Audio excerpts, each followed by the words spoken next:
That night, I sat in my truck outside a McDonald's parking lot, watching the lights blur through the rain, realizing I didn't have a single place left in this world that would take me in.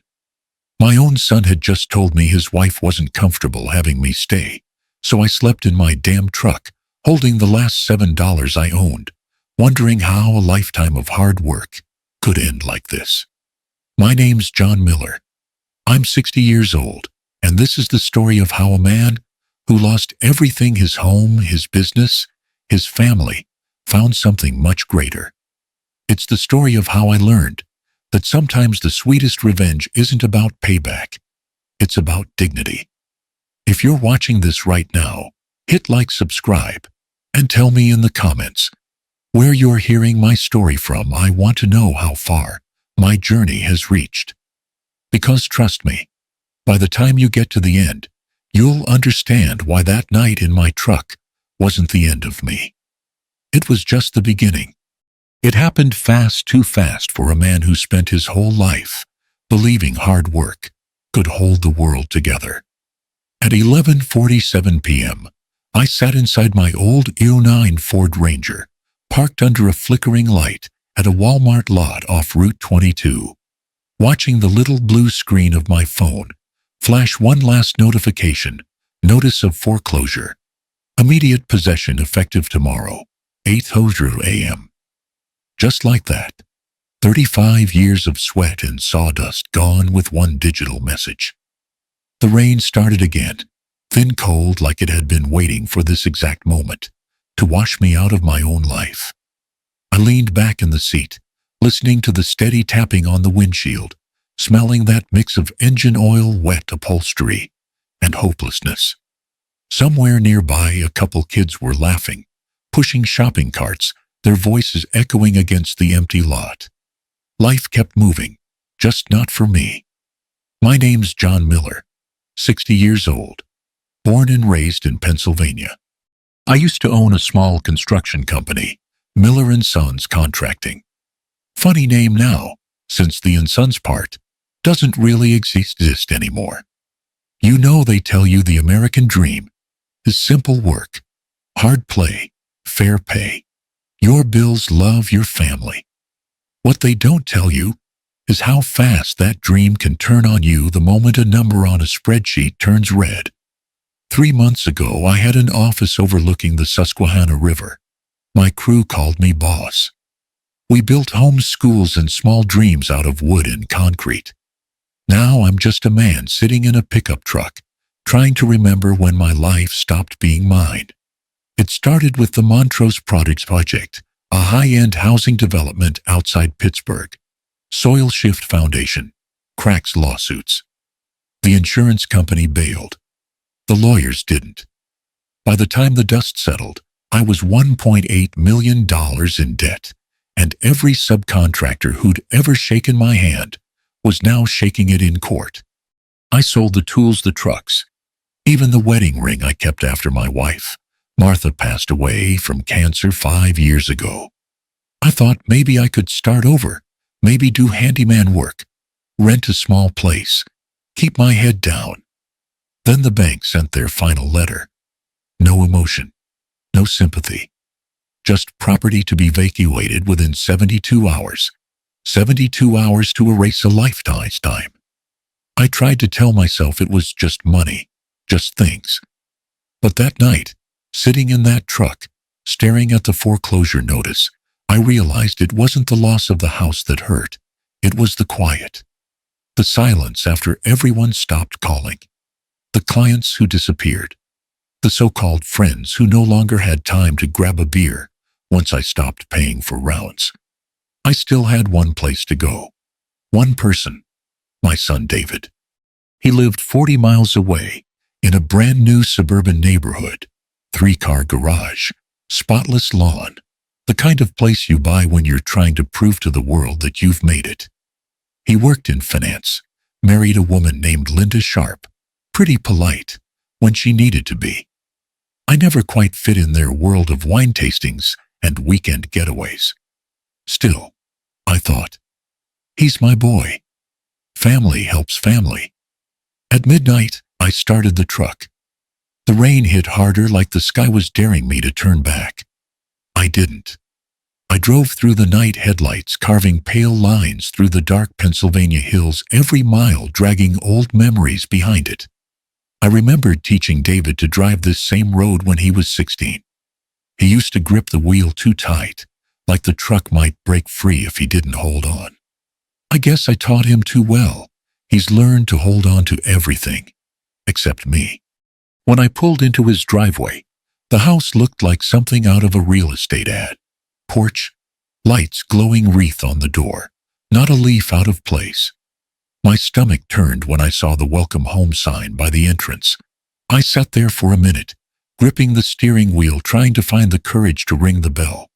The rain had turned into a drizzle, leaving the air smelling like wet concrete and regret. When he finally opened the door, David looked like a man seeing a ghost. "Dad," he said, glancing over my shoulder at the truck parked by the curb. I forced a smile. "Hey, son. Sorry to drop by so late. Just needed a place for a few nights. Things have been rough." He hesitated just long enough for me to see something flicker behind his eyes. Pity. Embarrassment. Maybe both.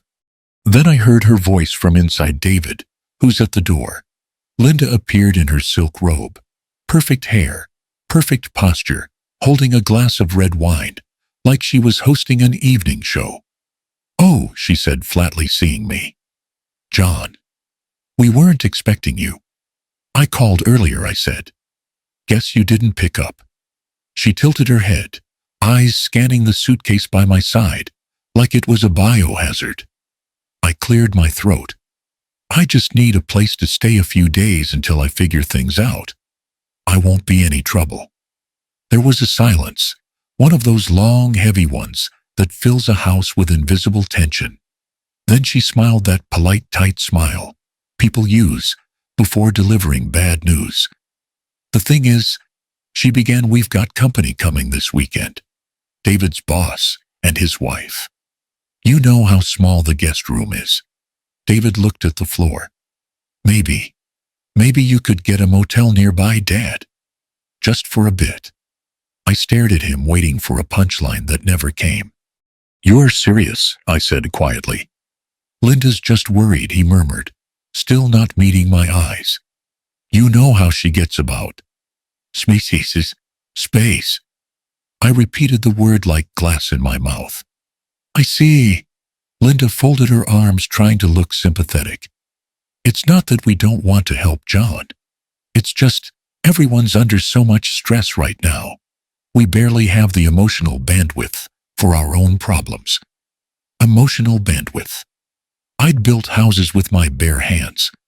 I'd worked through pneumonia, through blizzards, through Martha's chemo.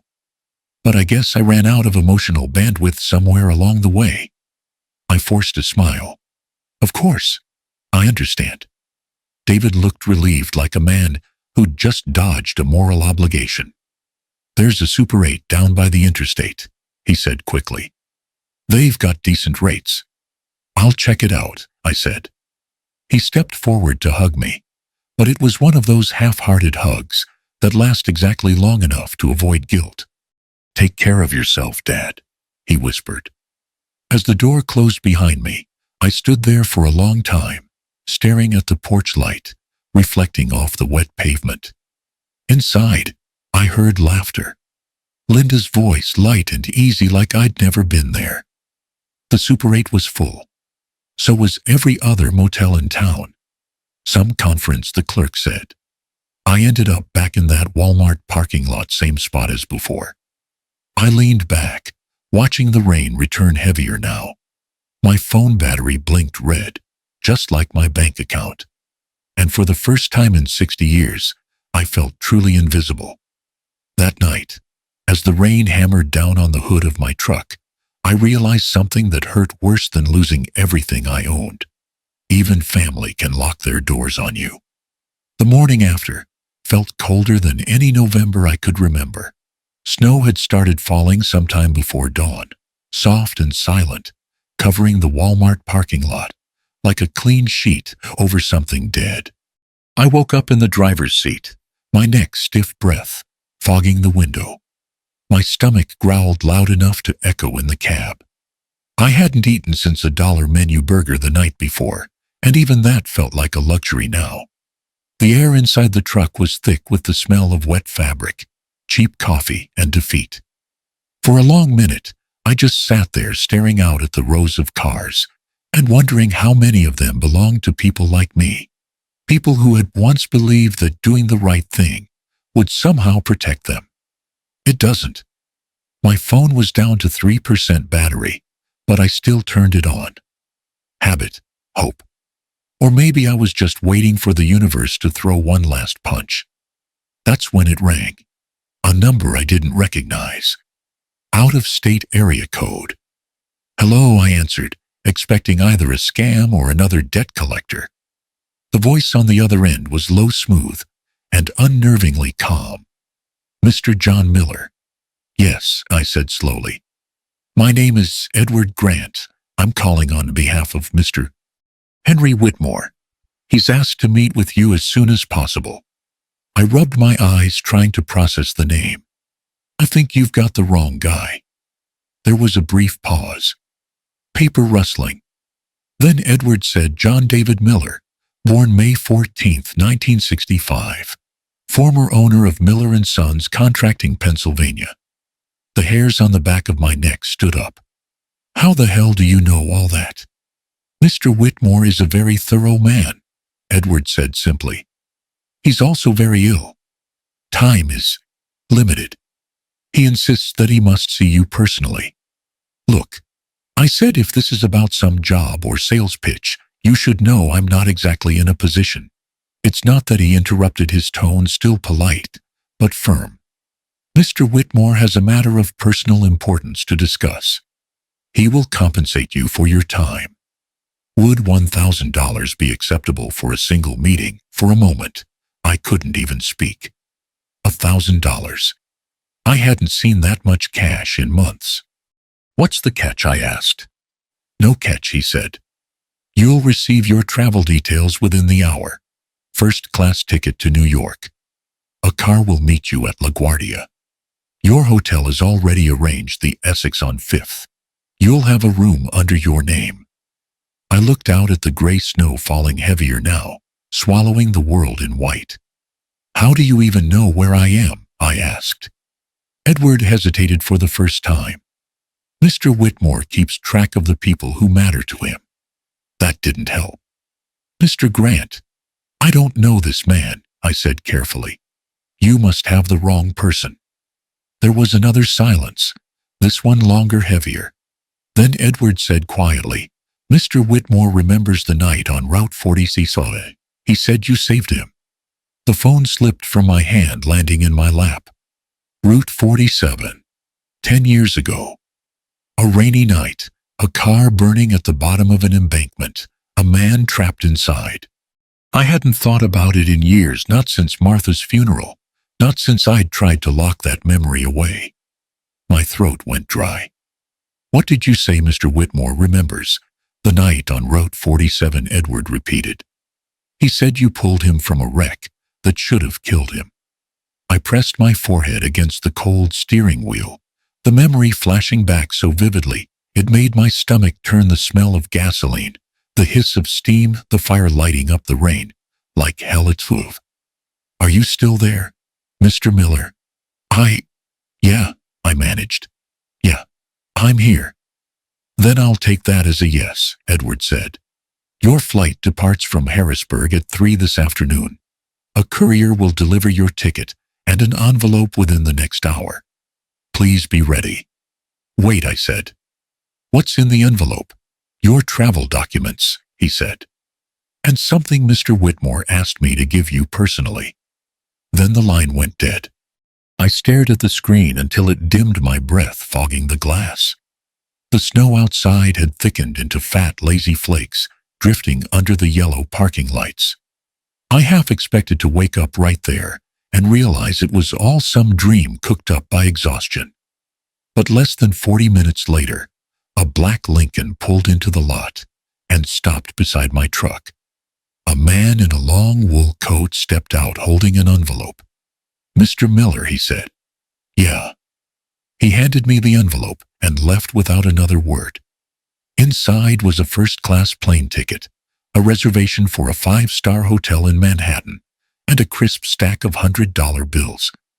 Exactly 10 of them. I stared at that money, like it might evaporate if I blinked. Then I looked at the note tucked beneath it, typed short and unnervingly specific.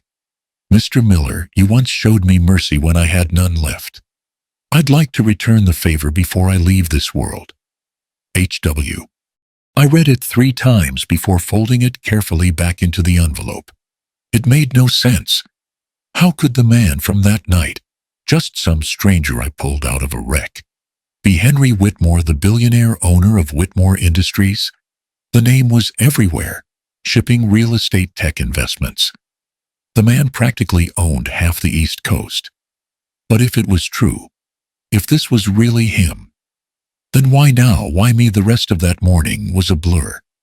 I found a diner off Route 22, ordered black coffee and a plate of eggs I could finally afford, and tried not to think too hard. The waitress asked if I was traveling for business. I told her something like that. By 2:30, I was at the airport. When they scanned my boarding pass and the screen flashed first class, I half expected security to drag me out, tell me it was a mistake. But no, everything went smooth. As the plane took off, I looked down at the snow-covered world, shrinking beneath me. For the first time in months, I wasn't sure if I was scared or hopeful. When we landed at LaGuardia, I turned my phone back on. One new message. Unknown number. "Mr. Whitmore remembers the night on Route 47. He said you thieved him. He's been waiting 10 years to repay you." I read it again and again, my pulse thudding in my ears. And for the first time in a long, long while, I didn't feel invisible. The Whitmore estate didn't look like a house. It looked like history. When the black sedan turned off the main road and rolled through the wrought iron gates, I swear the temperature dropped a few degrees. The driveway curved for nearly half a mile, through rows of bare oak trees that stood like sentinels, their branches skeletal against a gray November sky. The place had that kind of silence you only find in old money, thick, deliberate, like even the air had been trained to behave. When the mansion finally came into view, I just sat there for a moment, staring. A Georgian-style giant of red brick and white columns, easily 20,000 square feet. Windows glowed dimly through the fog, but the rest of it loomed dark, too still. It looked less like a home and more like a monument to everything I'd never been. The car door opened. "Mr. Miller," said Edward Grant, the man from the phone call. He was exactly what I pictured, tall, composed, a silver streak through his hair, posture perfect enough to make you feel sloppy just standing next to him. "Mr. Whitmore is expecting you." "Expecting me?" I repeated quietly, stepping out into the cold. "I still don't even know what this is about." "You will," he said simply. Then he led the way inside. The first thing that hit me was the smell: polished wood, old books, something faintly medicinal. The foyer was enormous, framed by twin staircases and a chandelier that could have paid off my mortgage twice over. We passed through a long hall, lined with portraits, every one of them watching me with that smug look rich men wear even after they're dead. At the end of the hallway, Edward stopped before a pair of heavy oak doors. He straightened his cuffs, then said quietly, "He's been waiting a long time to see you, Mr. Miller. Please, speak freely. He values honesty." That last part sounded more like a warning than advice. Edward opened the door and stepped aside. The study was smaller than I expected, but warmer bookshelves from floor to ceiling, a fire crackling low in the marble hearth. Behind an enormous mahogany desk sat Henry Whitmore. He looked fragile, his body sunken into a wheelchair, skin thin as parchment, veins visible beneath it, like blue ink bleeding through paper. But his eyes, Those sharp ice blue eyes were alive. Too alive. "Mr. Miller," he said, voice rough, but steady. "You came." I took off my cap, feeling out of place already. "Didn't leave me much choice, sir." Your man made it sound like a matter of life and death. A faint smile. He wasn't exaggerating. Edward poured him a glass of water, then left, closing the door behind him. Whitmore studied me for a long time, his gaze traveling over my worn jacket, my cracked boots, the tired lines on my face. Then he said softly, "Do you remember Route 40 10 years ago, a rainy night? A black Mercedes off the embankment?" I froze. The room seemed to shrink. Yeah, I managed. "I remember. I was in that car," he said. "You pulled me out. You gave me back my life that night." For a second I couldn't breathe. I'd always wondered about that man, if he'd lived what had happened to him, but I never imagined he'd turn out to be this. "You were unconscious," I said quietly, the memory clawing back. "Your leg was pinned. The gas tank was leaking. I tried the door, but it was jammed. The fire," Whitmore nodded slowly. "It exploded 18 seconds after you dragged me clear." The smell came rushing back, then burning oil-wet earth, the taste of smoke in my throat. I saw myself in the rain, crawling through the mud, fingers bleeding as I beat the glass with a tire iron until it shattered. I hadn't thought about that night in a decade now. It was all I could see. "You shouldn't have survived," I murmured. "Neither should you," he said. "And yet here we are." He leaned back in the chair, eyes distant. "You know what I was doing that night, Mr. Miller." I shook my head. "I was running," he said simply. "From my wife. From the law. From the wreckage of my own sins." I frowned. "What do you mean? I was the CEO of Whitmore Holdings back then, before the government came sniffing around. Fraud, embezzlement, tax evasion. All of it true. I had a suitcase full of fake passports and cash. I was driving toward the private airfield when the storm hit. I wasn't supposed to be on that road. God knows I wasn't supposed to live long enough to face what I'd done." He paused, the firelight flickering across his hollowed face. "When you pulled me from that wreck, I thought I'd died. And when I realized I hadn't, I knew I had to change." "So you turned things around," I said. "Eventually." He gave a thin smile. "I confessed to the smaller crimes, paid what I could, lost everything for a while. But I rebuilt. This time clean. Honest business. I kept my name, but I changed my soul, or tried to." He took a slow breath. "And all because a stranger thought my life was worth saving." I shifted uncomfortably in my chair. "Anyone would have done the same." "No," he said sharply. "They wouldn't. 3 cars passed before you stopped. I've seen the police reports. They saw my taillights down there. And they kept driving." Silence filled the room again, heavy, but not empty. Whitmore reached into his desk drawer and pulled out a small metal object. A rusted pocket knife, half bent, the kind of thing you'd find in a workbench drawer. "You dropped this that night," he said, sliding it across the desk. "The police found it near the wreck. I kept it." I stared at the knife. My initials, JM, still faintly etched into the handle. "I always meant to return it," he said. "But I didn't know how to find you until a few months ago. My investigator traced your company's bankruptcy filings, your foreclosure, your circumstances." "Jesus," I muttered. "You've been following me." He didn't flinch. "Watching," he corrected. "I wanted to know if the man who saved my life was still the same man 10 years later. Turns out he is." I didn't know what to say.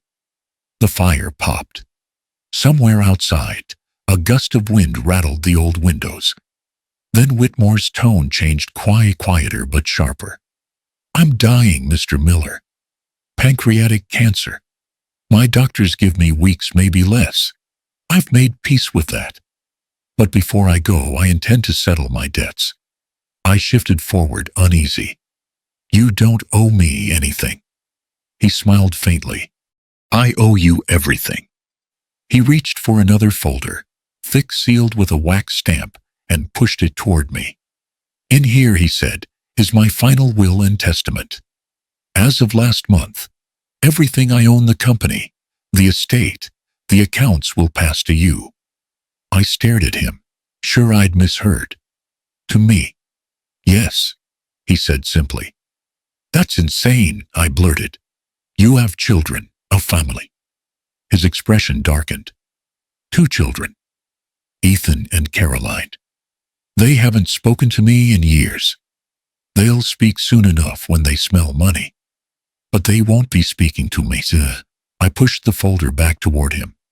Mr. Whitmore, I can't do it. You can. He interrupted firmly. And you will. Consider it the return of an old favor. You gave me back my life. I'm giving you the means to live yours. My chest tightened. This wasn't real. It couldn't be. I'd spent months counting pennies for coffee, and now this stranger wanted to hand me an empire. He saw the disbelief on my face and gave a thin smile. You think this is about charity? It's not.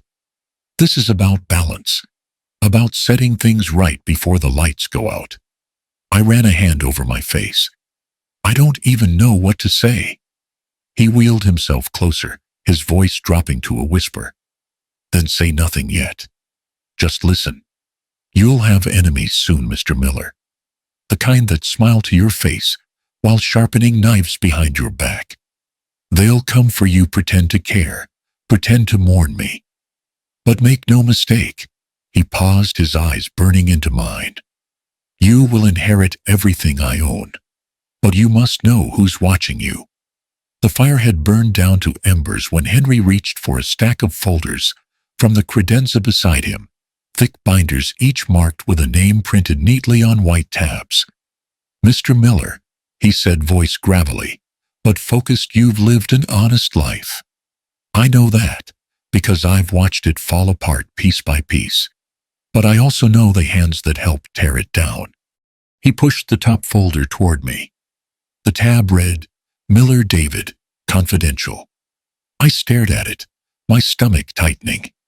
That's my son, I said quietly. I'm aware, Henry said, folding his hands in front of him. Before you decide what to do with what's inside, I need you to understand I didn't dig this up to hurt you. I did it to prepare you. The weight of his words hung heavy in the air. I opened the folder. Inside were documents, bank statements, transaction logs, printouts of emails. At first I didn't understand what I was looking at. Then I saw my own signature copied, scanned, sitting on the corner of a loan authorization form I'd never signed. It felt like my lungs had stopped working. Those, Henry said, are transfers made from your company account to a brokerage fund in Chicago. 2 years before the collapse. I flipped through page after page, a nightmare in ink. The account holder, RM Holdings LLC, managed by Rachel Miller, my daughter-in-law. I looked up at him, barely whispering. They used my company's money, $500,000, Henry said evenly. Moved in small increments, masked as vendor advances. By the time the project went under, the money was long gone, lost in speculative trades, crypto, private equities, high-risk nonsense, the kind of investments people make when they believe they're untouchable. My hands trembled as I turned another page. There was a transcript attached, my son's name, his wife's recorded voices. Henry picked up a small remote and pressed play. The recording hissed before the words came. Rachel's voice, cold-controlled. Your dad's weakness isn't money, David. It's his pride. Break that, and he'll give up everything. He'd rather lose the house than admit he needs help. David's reply came next, uncertain, defensive. He's done so much for me, Rach. I don't want to hurt him. You're not hurting him, she said. You're saving him from himself. He's drowning. And he doesn't even know it. Sometimes you have to take the wheel from people who refuse to let go. Then the sound of a wine glass clinking, laughter. Casual. Like they were talking about weekend plans, not my ruin. Henry stopped the recording. The silence that followed was worse than the words. I leaned forward, elbows on my knees, staring at the rug. The edges of the room blurred. Why are you showing me this? Because you need to see people as they are, not as you wish them to be. Henry said quietly, you spent your life building for others. That's your gift and your curse. I let out a bitter laugh. You sound like my wife. She used to say that. Said I'd give the shirt off my back to someone who'd sell it behind my back. 5 minutes later. Henry nodded. Wise woman. I closed the folder, shoving it back toward him. I don't want to know anymore. Oh, but you must, he said. He opened another folder, this one labeled Whitmore Family, Internal. Inside were 2 names I recognized from the news, Ethan Whitmore and Caroline Whitmore, Henry's children. Their faces stared up from printed photographs, magazine perfect smiles that didn't reach their eyes.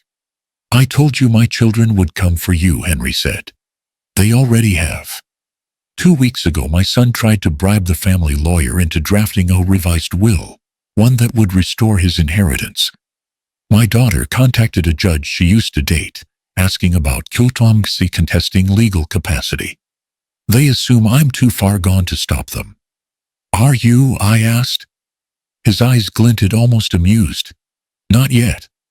He pulled out a thin manila envelope and set it on the desk beside the folders. It was sealed with wax, stamped with the Whitmore crest, a silver WU in the shape of interlocking wings. This, he said, tapping it lightly, is for you. My final letter. Do not open it until I'm gone. I looked at it like it might burn me. What's in it? Henry leaned back, exhaling slowly. Truths. Some will hurt you. Some will set you free. But you'll need both before this is over. He reached for a small box. On the side table, opening it, to reveal an old pocket watch, its gold casing dulled by time. My father gave me this when I was 21, he said. He told me, time will expose everyone's character, yours and theirs. He was right. He closed the box, tying it in front of me. You'll need time now, Mr. Miller. Time to think, time to prepare. Once I'm gone, they'll circle you like vultures. Your son, my children. The difference is, you'll know it's coming. I tried to speak, but couldn't find the words. I felt old, older than my 60 years. Everything inside me felt scraped raw. Finally, I said, I don't understand. Why me? Why any of this? You could leave your money to charity, to foundations, to anyone you want. Why a broken man sleeping in his truck? Henry's smile softened. Because broken men are the only ones who understand value. The others, my children, your son, they only understand price. I stared at him, feeling something twist deep in my chest. Anger, sorrow, gratitude, all tangled together. You'll have questions later, he said. When that time comes, read the letter. But for now, I need to ask you for one thing. What's that? He looked me dead in the eye. Don't forgive them too quickly. Not until you see who's capable of loving you without needing your forgiveness first. Outside, thunder rolled in the distance, muffled by the thick walls. Edward knocked softly on the door. Sir, it's time for your medication. Henry nodded. That'll be all for tonight, Edward. See Mr. Miller out. I rose slowly, the envelope still warm in my hand. As Edward led me back down the corridor, I caught my reflection in one of the framed portraits, a tired man in a borrowed suit, clutching secrets he didn't ask for. At the door, Edward stopped. Mr. Whitmore spoke highly of you, he said quietly. That's rare. He's not a man easily moved by sentiment. I nodded, not trusting myself to speak. As I stepped out into the cold night snow beginning to fall again, I looked down at the envelope, its wax seal catching the faint glow from the mansion lights. Henry's last words echoed in my head low and certain. Open this only after I'm gone. It contains truths that may break you or free you. 3 days later, the call came just before dawn. Edward's voice was low, steady, the kind of tone a man uses when he's learned to deliver bad news too often. Mr. Miller. Mr. Whitmore passed early this morning, peacefully. For a moment, I just sat there on the edge of the motel bed, the silence between us heavier than the words themselves. He'd sounded strong the last time I saw him, tired, sure, but defiant. I guess that's how men like him go, not with weakness, but with unfinished business. Did he? My throat caught. Did he say anything at the end? Edward hesitated. Only this: don't let my children destroy what's left of decency. The line crackled softly like it was carrying something, sacred. I'll do my best, I said finally. I believe you will, Edward replied. The funeral is Thursday. The family insisted it be private, but Mr. Whitmore made it clear he wanted you there. Thursday came wrapped in gray skies and drifting snow. The Whitmore estate looked even larger under the white, like a museum for ghosts. The gates were open, but no one greeted me. I walked in alone, boots crunching against the frozen ground. They'd set up a white canopy near the garden, the kind you rent for events that look more like galas than good days. The casket rested beneath it, draped in dark silk. A handful of guests stood nearby, lawyers, board members, a priest reciting words none of them seemed to hear. Ethan and Caroline were easy to spot. Even grief looked expensive on them. Caroline wore black velvet, her face hidden behind designer sunglasses. Ethan kept checking his watch as if his father's funeral were another meeting running late. I stayed by the gate just close enough to hear their voices drift through the falling snow. Once probate clears, we'll need to access the holding accounts, Ethan muttered to his sister. Stop talking about that here, she hissed. People are watching. Who cares? He said under his breath. It's not like anyone's actually mourning him. Their laughter, quiet, cruel, carried farther than they thought. I felt a wave of nausea. Henry had known. He'd seen through them long before this day. And still he'd found some part of himself capable of mercy, or maybe he'd run out of it altogether. When the ceremony ended, they shook hands with the lawyer, posed politely for a few photographs. Yes, photographs. Then disappeared back into the mansion, like actors exiting a stage they never wanted to be on. The rest of the guests trickled away. The priest left last, his breath a faint cloud in the cold air. And then it was just me standing outside the gates while the snow thickened, turning everything soft and quiet. I didn't go in. I didn't need to. Henry and I had said everything that mattered 3 nights earlier. In my coat pocket, I still carried the sealed envelope he'd given me, the one with the wax crest and his warning. It felt heavier now, like it had absorbed the weight of every secret that house held. I stood there for a long time, staring through the iron bars at the glow of the windows where his children were probably already arguing over the will. Finally, I tore the seal open. Inside was a single folded sheet of parchment, old, fragile, its edges yellowed like it had been handled too many times. My hands shook as I unfolded it.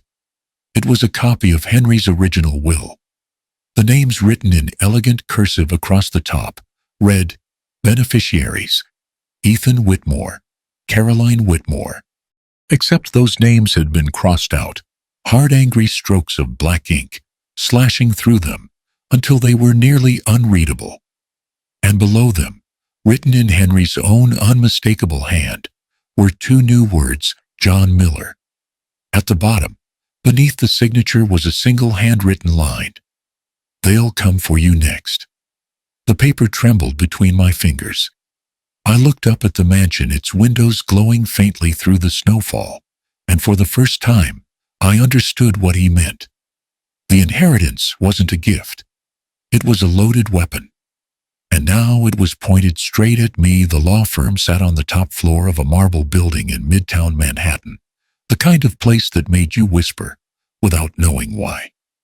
The brass plaque outside the door read, Rutherford and Ames Attorneys at Law, letters so polished you could see your reflection in them. Edward met me in the lobby. He looked more drawn than the last time I'd seen him, the lines around his mouth carved deep. "They're already inside," he said quietly. "Brace yourself." The conference room was big enough to host a small trial. Sunlight filtered through the glass walls, glinting off the long mahogany table. At one end sat Ethan and Caroline Whitmore, Henry's children, dressed in mourning black, but radiating the kind of cold composure that only comes from being certain the world owes you. At the other end sat Mr. Carlyle, the senior partner, an older man with silver hair and a voice that carried the weight of finality. He looked up as I entered. "Mr. Miller, thank you for coming." Caroline didn't look at me.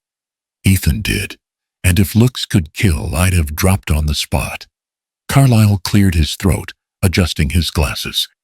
"We're here today to read the final will and testament of Mr. Henry Whitmore, executed under full medical supervision on October 29th of this year."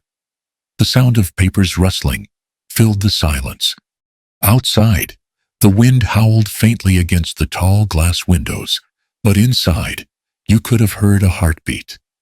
"To my daughter, Caroline Whitmore," Carlyle began, "whose social graces have always far exceeded her capacity for compassion, I leave $50,000, enough, perhaps, to buy new friends once the old ones vanish." Caroline's head snapped up. What Carlyle kept reading. "To my son, Ethan Whitmore, whose ambition was never matched by conscience, I leave $50,000 in the hope that he will someday understand the difference between inheritance and entitlement." Ethan half rose from his chair. "This is some kind of cheat." Carlyle looked up calmly. "I assure you, Mr. Whitmore, it's not." He turned the page, his voice steady, deliberate.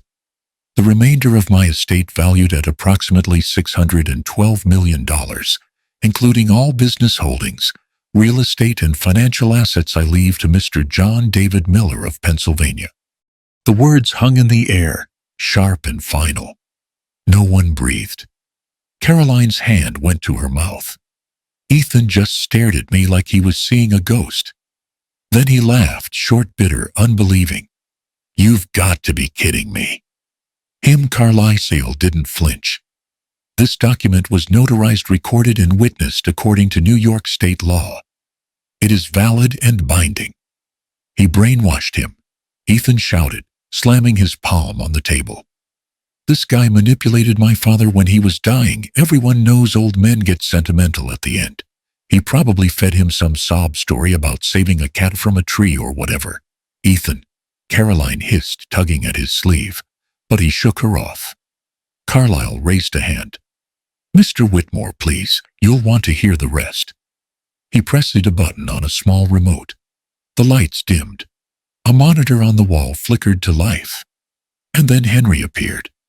He was sitting in the same wheelchair I'd seen him in, wearing a gray sweater, a blanket draped across his lap. His voice filled the room, low but clear. "If you're watching this, it means I've finally run out of time.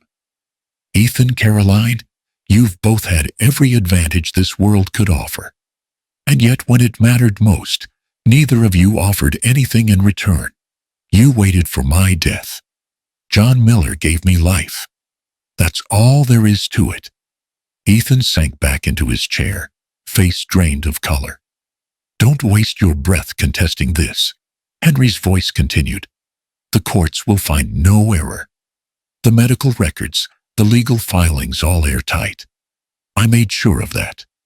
I leave you enough to live, but not enough to destroy." The video ended. The screen went black. The only sound in the room was the faint hum of the heating vents. Caroline stood first, shaking. He was manipulated. He wasn't in his right mind. Carlyle sighed softly. There are neurological assessments, signed by 2 independent physicians, both confirming full capacity. He knew precisely what he was doing. Ethan turned to me, then his voice low, dangerous. You think this is over? You think you just waltz in and take our legacy? I didn't answer. I didn't need to. He leaned forward across the table, eyes burning. I'm going to make sure everyone knows who you really are. You took advantage of a dying man. You used his guilt. You played the perfect victim. But I'll expose you, old man. I'll bury you. I stood slowly, keeping my voice calm. You can't bury what's already been through the ground, son. For a second he didn't move. Then he grabbed his coat and stormed out, slamming the door behind him so hard the glass shuddered. Caroline followed, muttering something about calling our lawyers. Carlyle gathered the documents and looked at me, his expression unreadable. You should leave the city for a few days, Mr. Miller. Let things cool off. They'll need time to process.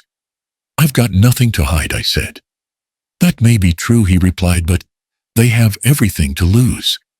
And that's far more dangerous. By the time I stepped out onto Fifth Avenue, the afternoon light had turned silver, the air sharp with winter. Snowflakes drifted between the skyscrapers, melting on my coat. My phone buzzed in my pocket, a text from Tom Riley, an old friend of mine, a retired attorney who'd handled some of my early business contracts. John, be careful. Ethan Whitmore just hired a private investigations firm, Archer and Blythe. They're digging into you. Everything. Past finances, family. He's not trying to contest the will yet. He's trying to destroy you first. I stood on the sidewalk, the message burning on my screen, watching my breath rise in the cold air.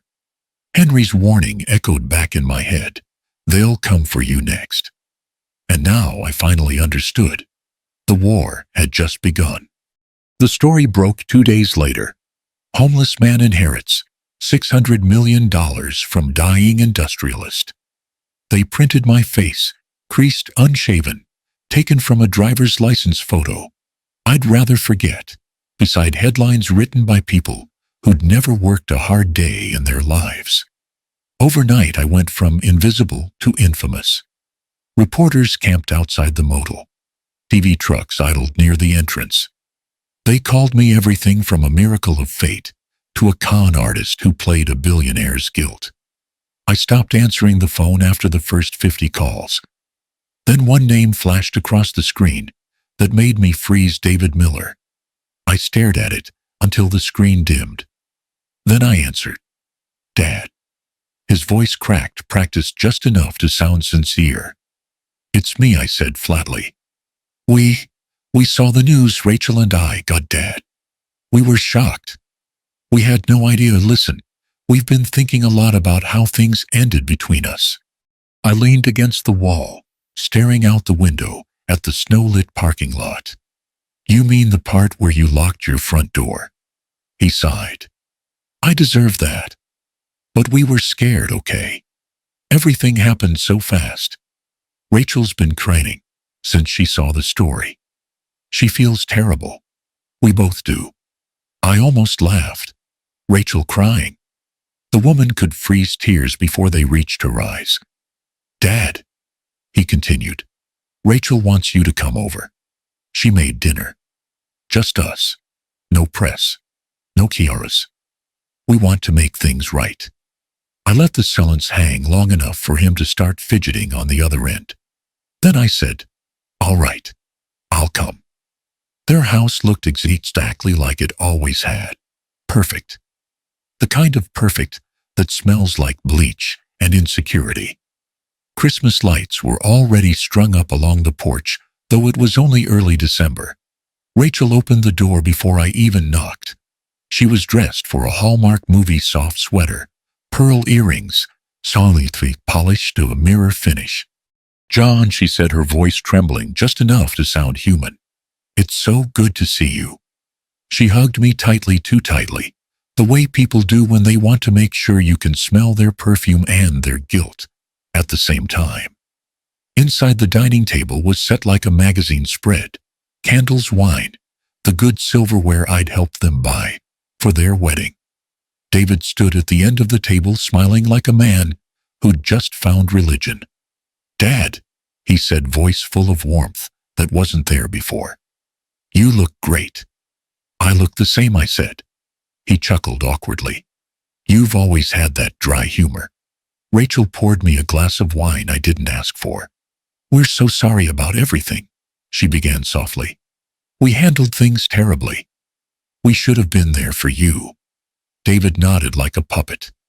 "We just wanted to push you to get back on your feet." It was tough love. Tough love. The same line I'd heard on Henry's recording. I took a sip of water, not wine, and looked around the room. Everything gleamed: the hardwood, the silverware, even the framed family photos. A showplace for a life they couldn't afford. Rachel reached across the table, her voice quivering. "We only wanted to help you grow strong, John. Sometimes love just comes out wrong." I smiled faintly. "You've practiced that line, haven't you?" Her hand froze midair. "Excuse me?" I leaned back in my chair. "You've had time to rehearse. The lighting, the timing, the tear just before the last word. It's good theater. Almost convincing." The color drained from her face. David looked between us nervously. "Dad, we're trying here." "I know," I interrupted. "That's why I brought you something." I reached into my coat and set 2 envelopes on the table. They exchanged a quick glance. "What's this?" Rachel asked, already reaching for hers. "Open it," I said. Inside, each found a cashier's check, $20,000. David's eyes widened. "Dad." "What? Consider it a gift," I said. "From someone who understands what it's like to struggle with money." Rachel blinked, offended and confused all at once. "We're not struggling." "Really?" I said, sliding a folded stack of papers across the table. "Because your mortgage company disagrees. 3 months behind. Credit cards maxed. And this," I tapped the second page, "is a record of the investment account you opened under my company's name. Remember that, Rachel, the one labeled Revo Holdings?" Her jaw tightened. "Where did you get that?" "I had friends who know where to look," I said. "Henry Whitmore taught me the importance of keeping receipts." David's face went pale. "Dad, it's not what you think," I cut him off. "I think you two saw a dying man's kindness and mistook it for opportunity. You saw my pride as a flaw, my trust as a weakness. You were wrong." Then I reached for my phone and hit play. Rachel's voice filled the room, sharp, familiar, dripping with disdain. "Your dad's weakness isn't money, it's his pride. Break that, and he'll give up everything." Her hand flew to her mouth. David stared at her, eyes wide. "You said that she stammered. "I didn't mean it." Like I stood, sliding my chair back. Slowly. "You don't have to explain. You already did." They sat, frozen, the kind of silence that feels like punishment. "I wanted to believe blood meant something," I said quietly. "But tonight, I realized something valuable." I looked at my son, my only child, the boy I'd carried on my shoulders through muddy Little League fields, the man I'd bailed out of debt more than was he. "You taught me that blood doesn't mean family. It just means you share DNA with your disappointment." Rachel's eyes filled with tears she couldn't use this time. I turned toward the door. "The checks are real," I said. "Use them wisely. It's the last gift you'll ever get from me."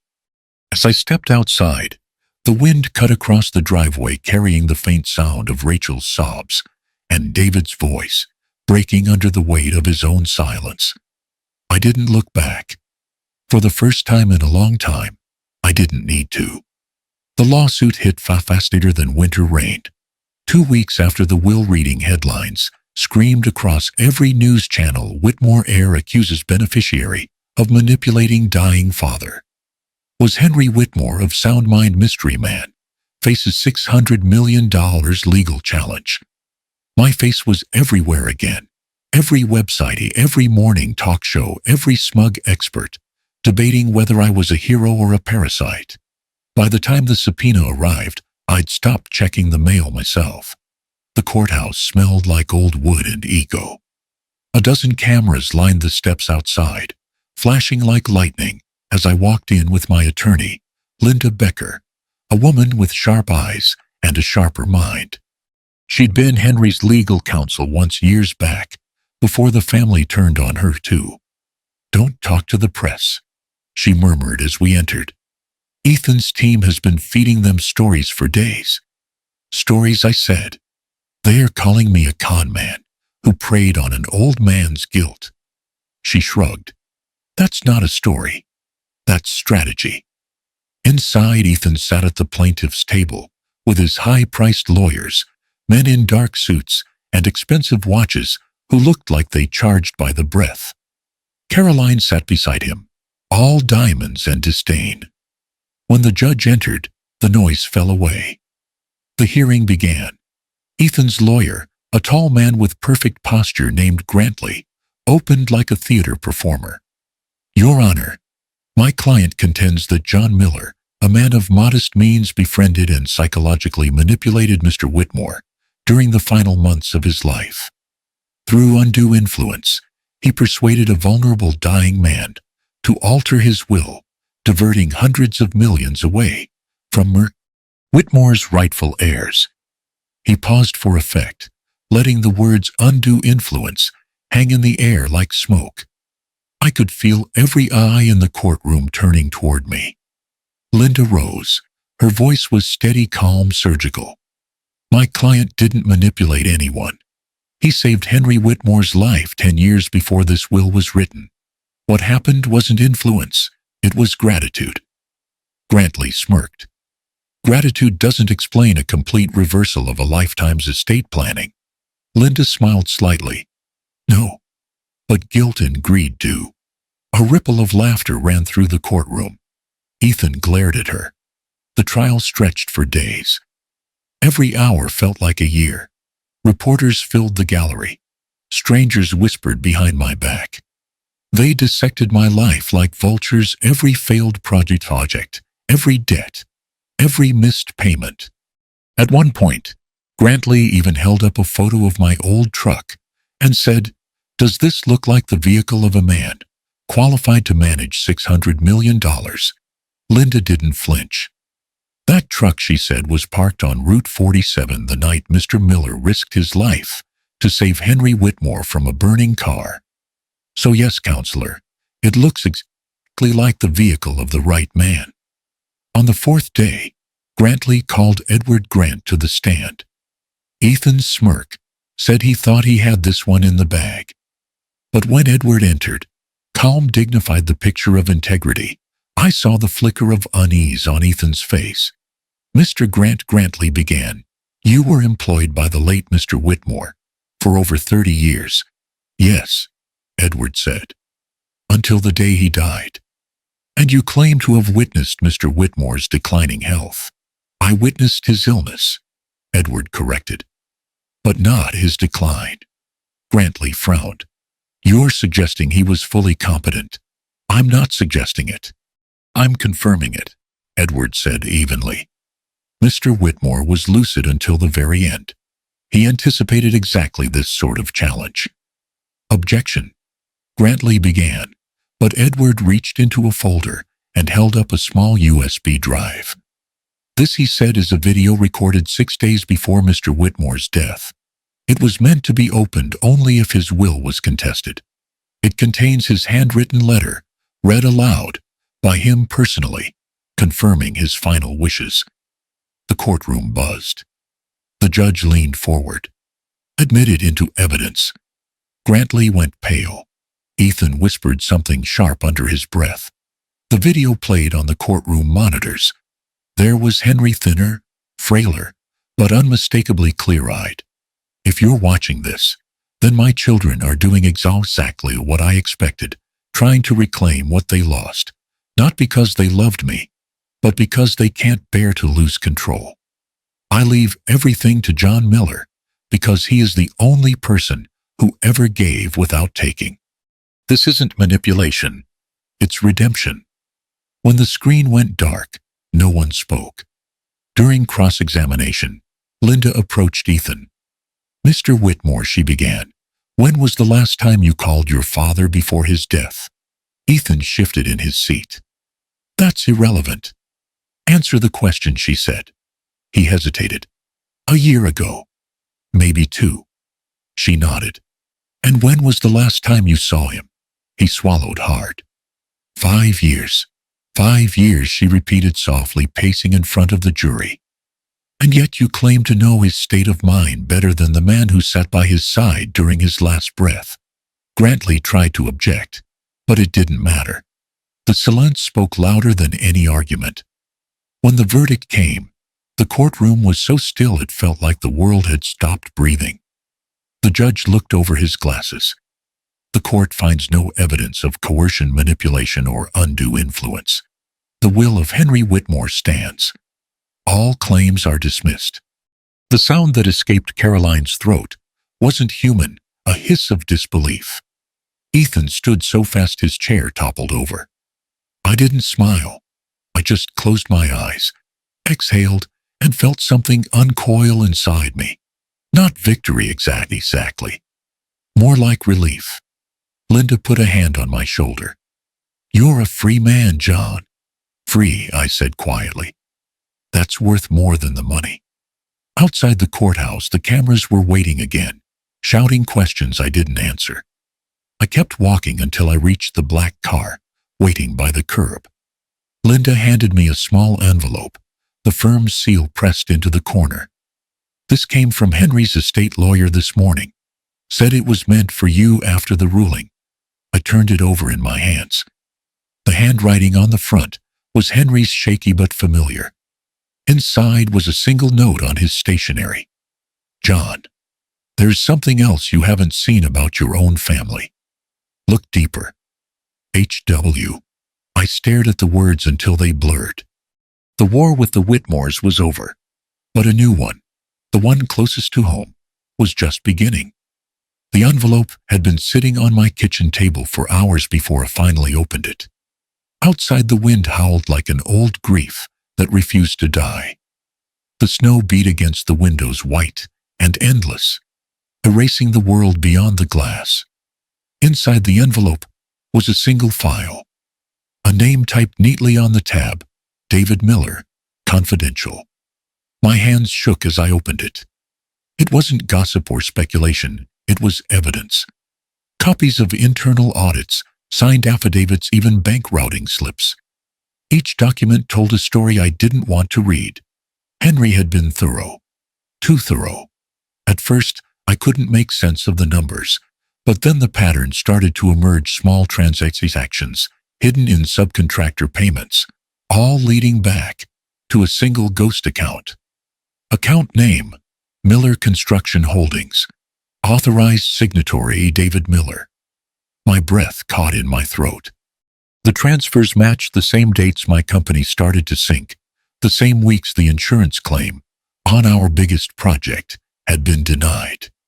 I flipped to the final page, a sworn statement from a former bookkeeper. David Miller instructed me to falsify invoices for materials they never purchased. He said his father had approved them. My knees went weak. I sank into the chair. All those months I'd blamed bad soil reports, broken contracts, corrupt inspectors, and all along it had been him. My own son. The one I'd stayed up nights helping with homework. The one I'd sold my truck to help through college. The betrayal didn't hit like anger. It hit like silence, like the sound of something breaking quietly inside you. I drove through the storm that night, following the old highway toward their house. The snow came down so thick, I could barely see the road. Headlights glowed like ghosts in the distance, and for a moment, I wondered if this was what Henry had seen on Route 47 all those years ago. By the time I reached their driveway, the drifts were knee-deep. Their porch light burned through the storm like a cruel beacon. David opened the door before I knocked. His eyes widened when he saw me. "Dad, Jesus," What are you doing out here? You could have called. I stepped inside without answering. Rachel stood behind him, arms crossed, her face pale, but unreadable. I got a letter, I said. From Henry Whitmore. He left me something. David frowned. I thought all that was settled. It wasn't? I said, pulling the file from my coat. You want to tell me what this is? He took one look at the papers and froze. His lips parted, but no sound came out. I tossed the file onto the table. Pages scattered across the floor, invoices, signatures, the fake documents that bore my name. You forged my company records, I said, my voice steady but cold. You used my name to get loans you couldn't repay. And when it all fell apart, you let me take the fall. Dad, please, no. I slammed my fist against the table. Don't call me that right now. The storm outside roared louder wind, whistling through the cracks of the old house. Rachel stepped forward, her voice soft but brittle. He didn't mean for it to go that far. He thought he could fix it before what I snapped. Before I lost my home. Before the sheriff came to change the locks on a man's entire life. David's eyes filled with tears. I was desperate. The company was bleeding money. The bank was on our backs, and I thought if I could just, I cut him off. You could have come to me. You could have told me the truth. He shook his head, voice breaking.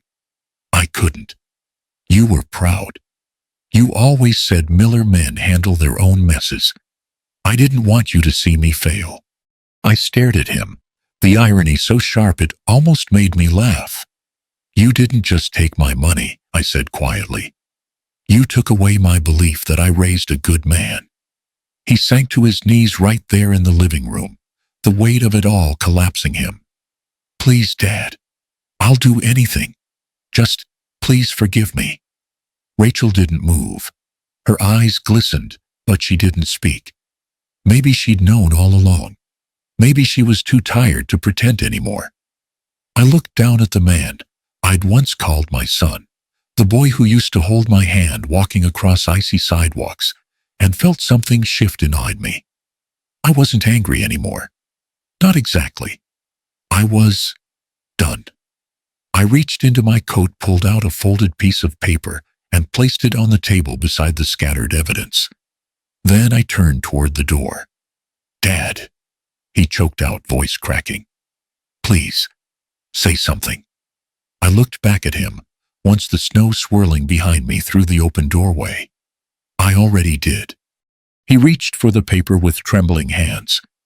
On it, in my handwriting, were two words, forgiven, not forgotten. Then I stepped out into the storm. The wind hit my face, freezing tears I hadn't realized were falling. The world around me was white and endless, clean, cold, and honest. For the first time since all of it began, I didn't feel broken. I felt awake. Henry had said I'd have enemies, but I also had a choice what to do with the life I'd been given. And right there, walking down that silent road with snow crunching under my boots, I made it. I wasn't going to spend the rest of my days guarding money or grudges. I was going to spend it rebuilding trust in humanity, one act of decency at a time. The fortune wasn't my revenge, it was my redemption. 6 months later, the world had gone quiet again. The noise of the trial, the reporters, the rumors, all of it had faded into the distance like a bad storm that finally ran out of thunder. I'd traded skyscrapers and subpoenas for still water and pine trees. My new home sat on the edge of a lake in Vermont, a modest cedar cabin with wide windows and a porch that caught the morning light. The kind of place where you could hear yourself think again. The first morning I moved in, I woke to the sound of loons calling across the mist. I made black coffee, sat on the porch, and watched the fog lift from the water. For the first time in years, I didn't feel like I was running from anything. Henry had left me in Istanbul, but I'd chosen to keep only what I needed to live quietly. The rest I put into something that mattered more, the Whitmore Foundation for Dignity. We started small, just a few volunteers, a converted office in Burlington, But the mission was simple help. Older folks who'd lost everything. People like me. Men and women who'd worked their whole lives only to find themselves forgotten when the world changed its mind about their value. We bought back foreclosed homes, converted abandoned motels into temporary shelters, and created a hotline for seniors who had nowhere to go.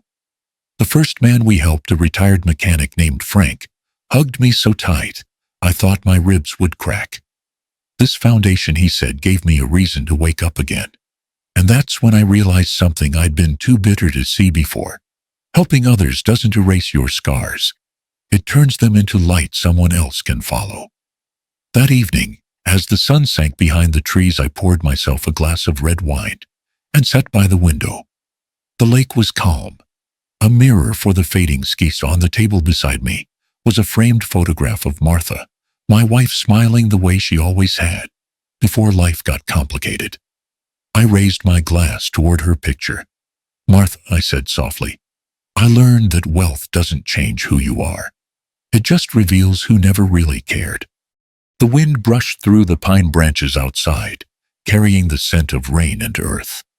I could almost hear her laugh in it, faint and warm, like an old song I hadn't heard in years. Across the lake, a young family had set up a small fire pit. A man was flipping burgers while his wife chased a toddler through the grass. Their laughter echoed across the water, bright and unguarded. I watched them for a long time. No envy, no sadness, just a quiet kind of peace. That's what real family looked like. Not perfect, not blood, just present. As the last light shimmered on the lake, I felt something loosen in my chest. The past was still there, sure, etched deep, permanent, but it no longer defined the man sitting in that chair. I'd lost everything once, and somehow I'd gained something far more valuable, the freedom to choose who I became next. And if someone had been listening, they might have heard me whisper the truth that had taken a lifetime to understand. Family isn't who shares your blood. It's who stays when the world walks out.